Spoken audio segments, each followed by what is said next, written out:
శ్రీమాత్రే నమ. జయ గురు దత్తాత్రేయ నమ. ఈ వీడియోలో మనం కుంభరాశి వారికి జనవరి 1 నుంచి మార్చి 31 మధ్యలో జరగబోయే త్రైమాసిక ఫలితాలు, ముందుగా వారి యొక్క జీవితాన్ని ప్లాన్ చేసుకోవడానికి, మరి మార్చి 30 నుంచి ప్రారంభమవుతున్నటువంటి ఉగాది సందర్భంగా రాబోయే నూతన సంవత్సరం ఏ విధంగా గడపాలి, ఏ విధంగా ప్లాన్ చేసుకోవాలి, ఏవి చెయ్యాలి చేయకూడదు మొదలగు విషయాలు మనం ఈ వీడియోలో తెలుసుకునే ప్రయత్నం చేద్దాం. మరి కుంభరాశి వారికి మరి ప్రస్తుతం జన్మశని ప్రభావం వల్ల ఎవరు ఎన్ని ఏ విధంగా చెప్పినా మరి కుంభరాశి వారి అందరి జాతకాలు ఒకే విధంగా ఉన్నట్టు ఉండడం. ఎక్కువ శాతం ఏంటంటే జన్మశని ప్రభావం వల్ల గతంలో జీవితంలో వాడి యొక్క ఏజ్ని బట్టి, వయసును బట్టి తను చేసిన పనులకి తగినటువంటి పనిష్మెంటు అనుభవించవచ్చు, లేదా అతను చేస్తున్నటువంటి మంచి కార్యక్రమాలకు తగినటువంటి పుణ్యఫలము లభించవచ్చు. శని మంచి చేయగలడు, చెడు చేయగలడు. అది కర్మకారకుడు అవటం వల్ల సహజంగా కుంభరాశి శని భగవానుడికి మూల త్రికోణి రాశి అవటం వల్ల ఏదైనా కుంభరాశి వారు జీవితంలో బాగా కష్టపడితేనే తప్ప పైకి రావడం అన్నది చాలా వరకు అసాధ్యం జరుగుతూ ఉంటుంది. సాధ్యమైనంత వరకు ఈ కుంభరాశి వారు పెద్దలు ఇచ్చిన ఆస్తి ఉన్నా, వారు సంపాదించింది ఉన్నా సరే దాన్ని పోగొట్టుకొని తిరిగి స్వయంగా వీరు సంపాదించుకున్నది మాత్రమే వీళ్ళకి నిలబడుతుంది తప్ప పిత్రార్జితం పూర్వజన్మల అంటే పూర్వ పుణ్య ఫలం ద్వారా వచ్చినటువంటి పూర్వీకుల ఆస్తి ఈ కుంభరాశి వారికి పెద్దగా కలిసి వచ్చే అవకాశం లేదు. వీరు సొంతంగా సంపాదించుకునే ఉంటుంది. బట్ ఈ సొంతంగా సంపాదించుకున్న ఆస్తి కూడా వీళ్ళు సంపూర్ణంగా అనుభవించలేకపోతుంటారు.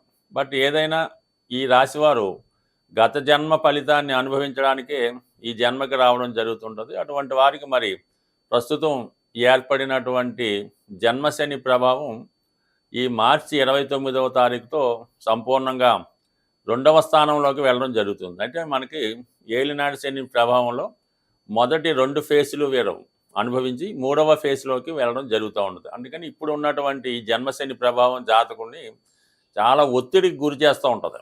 అటు ఇంట్లో పరిస్థితులు ఇబ్బంది పెడుతుంటాయి, బయట పరిస్థితులు ఇబ్బంది పెడుతుంటాయి.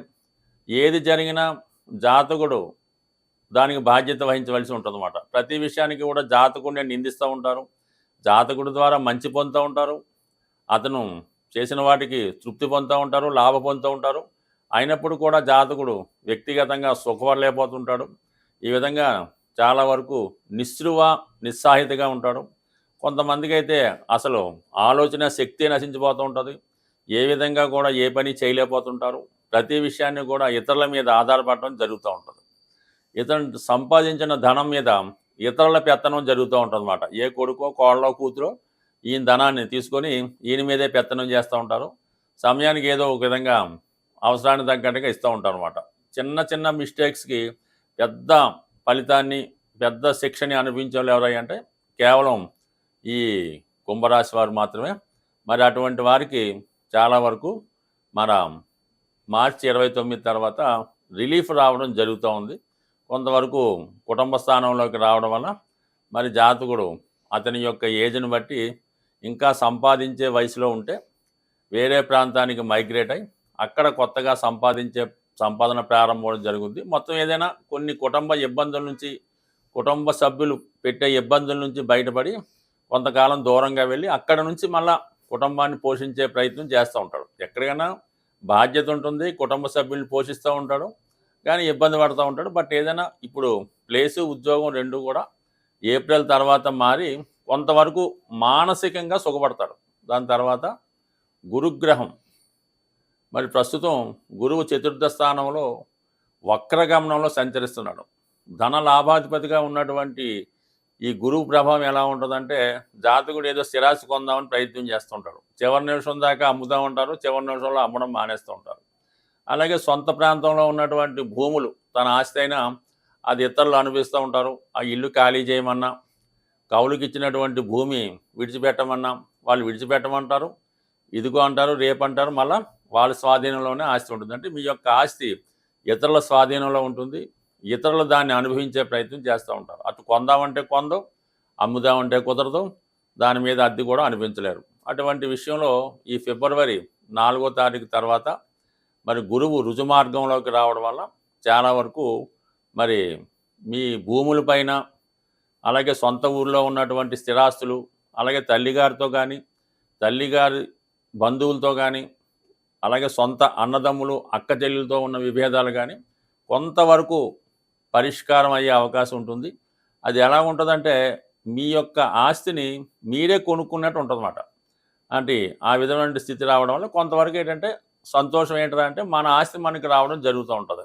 ఏదో ఒక పొలం ఉంటుంది, చాలా కాలంగా ఎవరికో అద్దెకిస్తారు, లేదంటే ఒక సైట్ ఉంటుంది అద్దెకిస్తారు, అది ఖాళీ చేయడు. దాన్ని ఏం చేయాలంటే మీరు ఎంతో కొంత డబ్బులు ఇచ్చి ఖాళీ చేయించుకుంటారు. ఎలా ఉంటుందంటే తిరిగి మీరు మళ్ళా మీ ఆస్తిని కొనుక్కున్నట్టు ఉంటుంది. బట్ ఏదైనా మీ యొక్క ఆస్తి మీకు దక్కుతుంది.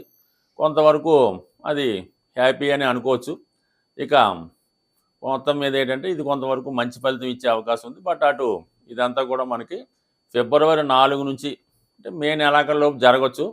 బట్ ఇది ఒక శుభంగా మనం చూడొచ్చు. ఏదైనా గృహం, ఇల్లు కట్టుకోవాలనుకున్నా అది ఆ పనులు మీరు ఫిబ్రవరి 4 తర్వాత ఒక స్థిరాస్తి కొనుక్కోవడం కానీ, ఇల్లు కట్టుకోవడం కానీ, కొత్తగా కాలేజీలో చేరడం కానీ, ఉన్న ఇల్లు బాగు చేసుకొని శుభ్రం చేసుకోవడం కానీ, ఇటువంటి కొన్ని కార్యక్రమాలు నెరవేరుతాయి. ఇక ముఖ్యంగా మనకి కుజగ్రహం, ఈ కుజుడు ప్రస్తుతం 6వ స్థానంలో సంచరిస్తూ చాలా వరకు మరి దగ్గర బంధువులతో విరోధాలని, విభేదాలని ఇవ్వడం జరుగుతూ ఉంది. అయినప్పుడు కూడా చివరిగా అంతిమ విజయం మీకే రావడం జరుగుతూ ఉంటుంది. దానివల్ల ఏంటంటే మరీ ఆర్థిక విషయాల్లో, స్థిరాస్తి విషయాల్లో అన్నదమ్ములతో మరీ ఎక్కువ తగువులు పెట్టుకోకుండా కొంతకాలం పాటు వెయిట్ చేయడం మంచిది.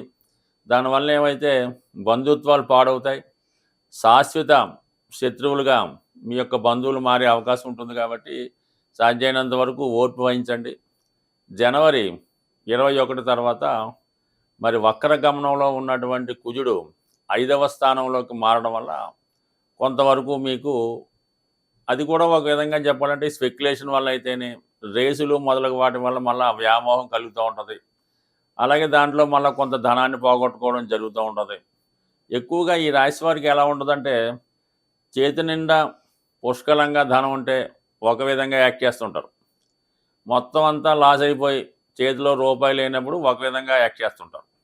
మళ్ళీ తిరిగి ధనం రాగానే మళ్ళీ యాస్టీజ్గా మళ్ళీ పాత పద్ధతి మొదలవ్వడం జరుగుతూ ఉంటుంది. మరి ఇంతకాలం ఇబ్బంది పడటం వల్ల మరి ఏదైనా జనవరి 21 తర్వాత కుజుడు 5వ స్థానంకి రావడం, యాస్టీజ్గా మీ యొక్క స్పెక్యులేషను స్టార్ట్ అవ్వడం కానీ, ఇతరులకి ధర్మాలంటే ఎవరినో ఒకరిని చేరదీయడం, వాడి అభివృద్ధికి కారణం అవడం, వాడిని చదివించడం, వాడికి వృత్తి నేర్పడం, వాడికి ఉద్యోగం ఇప్పించడం, ఈ విధమైన కార్యక్రమాలు మళ్ళీ చేస్తూ ఉంటారు.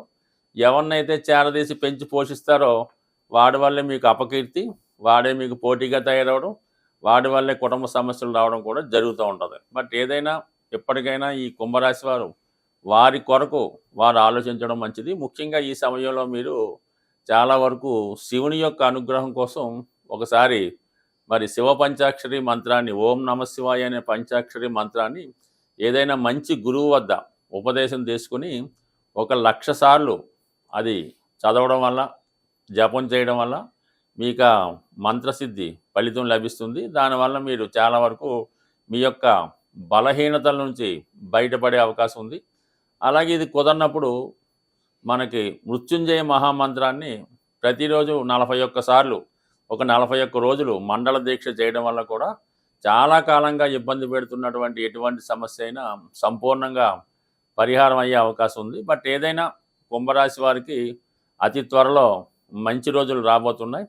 వారి గురించి వారు తెలుసుకొని పరోపకారం చేయడం మంచిదే, కానీ తనకు మాలిన ధర్మం చేయకుండా తన కోసం, తన వారి కోసం ఆలోచిస్తే శాశ్వతమైనటువంటి కీర్తి పిల్లల దగ్గర పొందే అవకాశం ఉంటుంది. ఈ కుంభరాశి వారికి స్వస్తి.